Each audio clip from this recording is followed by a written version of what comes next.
verse 19 said, but they couldn't reach him because of the crowd. So they went up to the roof, took off some tiles, and then they lowered the sick man on his mat down to the crowd right in front of Jesus. They were willing to do whatever it would take. You know, the question that we have to ask ourselves is, what do you do when something is blocking you from getting what you need from God? What do you do when you're seeking after God, but there's an obstacle in your way? That there's something standing in between you and God. Something is standing in between you and your healing. Something is standing in between you and what God has ordained for your life. Your blessing is in your sight, but you can't touch it because there's something blocking you. What do you do? These men show us you do whatever it takes.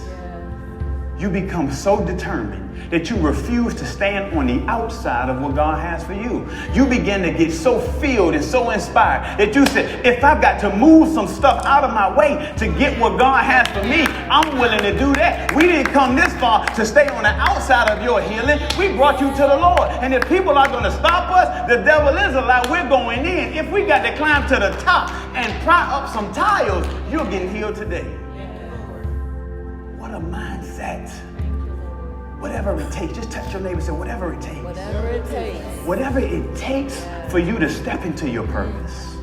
You got to say whatever it takes for God to bring the healing in my life that I need. I'm willing to do whatever it takes. Whatever it takes for my marriage to be restored, for my kids to be healed, for my mind to be whole. Whatever it takes. If I got to tarry before the Lord for 24 hours and be prostrate in his presence just to experience his goodness and his joy, whatever it takes. If I got to study the word of God for 2 days straight, lock myself up in the closet and just read, whatever it takes to hear from God, I'm willing to do it. I'm determined to get what God has for me. God said, this is the picture of the church.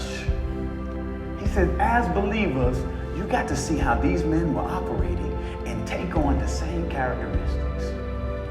Because they were not only filled with compassion, but they had that mindset that said, nothing will come between what God has for me. Nothing will stop the people I'm carrying to get what God has for them. I'm gonna make sure if I've got to go above and beyond, if I've got to climb up some stuff just to get to the Lord, I'm willing to do whatever it takes, not just for myself, but for the people I'm carrying.